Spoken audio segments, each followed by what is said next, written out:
Markets are falling, fear is rising, S&P 500 is already down about 9%, Nasdaq is already in a deeper correction, but the real question is what comes next? I am DK Sinha and you are watching DK Global Market Insights. In this video, we will break down what's really happening in the US stock markets, S&P 500 and Nasdaq 100. We will look at the data, understand the risk factors, and then move to the charts to see what price action is telling us. Let's begin.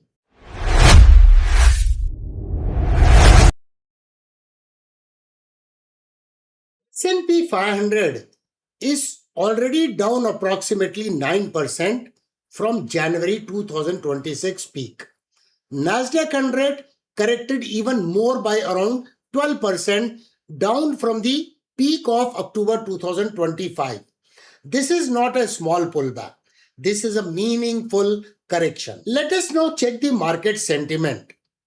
The fear and greed index is an extreme fear zone which is reading currently around 10.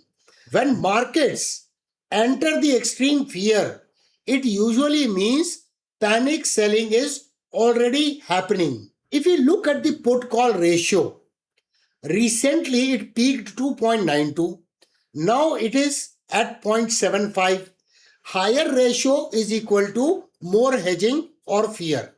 Now cooling. Panic may be stabilizing a little bit. Now let us check the volatility in the market. VIX has jumped nearly to 31 level, which is beyond even the upper band. VIX spike means uncertainty and fear at peak levels. Fed and inflation worry. Rate hike probability has gone up above 50%. Inflation expectation is around 4.2% higher than the Fed estimate. This is the biggest problem. Inflation is not cooling. Recession risk. Recession concerns are rising. Economy showing cracks beneath the surface. Markets are now worried about growth slowdown. So, fear is at extreme levels. Volatility is high. There is a pressure from inflation and possible rate hikes. But remember, markets always try to price in the future. So, what the charts are telling, let us move to the charts to undertake the technical analysis and understand the price action in S&P 500 and Nasdaq 100. This is the monthly price chart of S&P 500 index. It is not like that the market is falling. It has already given a signal which we have already discussed in our earlier videos. Look at the price action here. It formed a hanging man kind of candlestick pattern which indicated the exhaustion in the market. At the same time, what has happened for 3 months? It was a spinning top indicating indecisiveness in the market. And now there is a bigger fall of around 7.41% up till now in the month of March. Now, let us look at the price action very closely. What has earlier happened? Earlier, the price has taken support at EMA 21, EMA 21. So, here is the EMA 21. Will this correction halt over here? As if now it is very difficult to say. Look at this trend line. The price has taken support over here. Once again, the price has taken support here. Once again, the price has taken support here. So this trend line is a very important trend line which is historically holding since the bear market of 2020. Now we can readjust the trend line by drawing the support level and another support level. So zone between these two trend line is the immediate demand area. If this zone is taken out and the price goes below it, then we might see a deeper correction and then the price may correct to EMA 55, which it has done it in bear market of 2020. So where is the support zone or demand area? Look at the price action. Multiple resistance exists over here.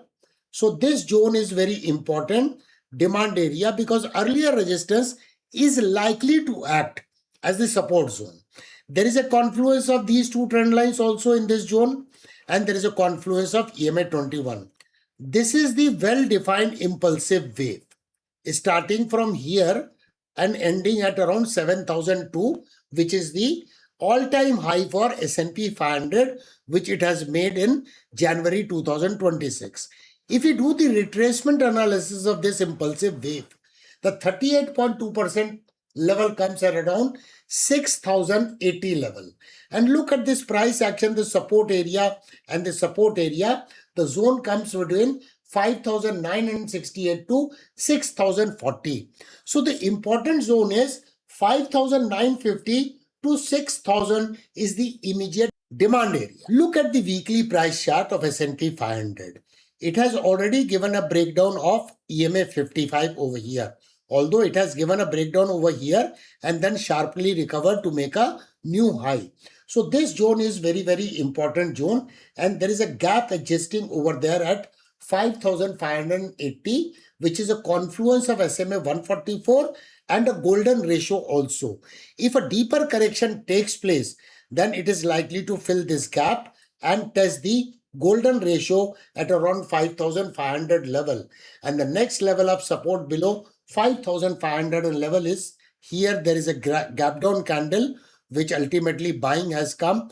This was the breakout level after this correction. So 5350. So very, very major support exists between 5350 to 5580, which is nothing but the golden ratio. Now let us look at the momentum indicator in the weekly price chart. You look at the RSI, which has gone to the oversold territory. Williams percentage R is also in the oversold territory, and stochastic is also in the oversold territory. What does this mean? This means there is a possibility of some pullback from EMA 55, but whether it will sustain on upside or not, even if there is a pullback, you can see the price action. This is the area of support, so it is going to have a very good resistance level at 6540 to 6550 level. Now we are referring to the monthly price chart of Nasdaq 100. Here the price action is quite interesting. Look at this trend line, which is valid since June 2010. Price has taken support here. Price has taken support here. Once again, the price has taken support here. Once again, the price has taken support here. So there are multiple touch points where the price has bounced here from this trend line and made a new high. So we should draw this trend line on the price chart, which signifies the potential bounce back from that area, and maybe those who are investing in ETF for Nasdaq 100 may plan accordingly if there is a signal showing that the correction is over and there is some formation of a bullish candlestick pattern. Where is the support zone? Look at the resistance level. This is the resistance area. So it is likely to act as a support, and there is an added support at EMA 21. And if you do the retracement analysis of the prior impulsive wave, 38.2% retracement level, which is a derivative of the golden ratio, arrives at around 21,600, which might act as a good support area. Now this is the weekly price chart of Nasdaq 100. Here too it has closed below EMA 55.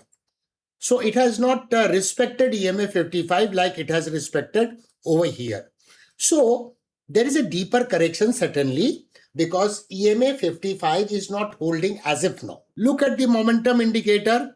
RSI in the oversold territory. Williams percentage are oversold territory, and stochastic is also in the oversold territory. So the probability of some pullback from here cannot be ruled out. Now the big question is, will S&P 500 hold the level or zone between 5,900 to 6,000? The same zone where we are seeing the multiple confluence on the chart. Or this is just a temporary pause before the next move. I would like to know your view. Do you think that this level will hold, or do you see further downside? Comment below and let us set alerts and track this level closely, because this zone can decide the next major move in the market. Don't predict the market. Try to track the market based on the price action and momentum indicators. which will keep you on the right side of the market. Looking forward to meet you in the next video.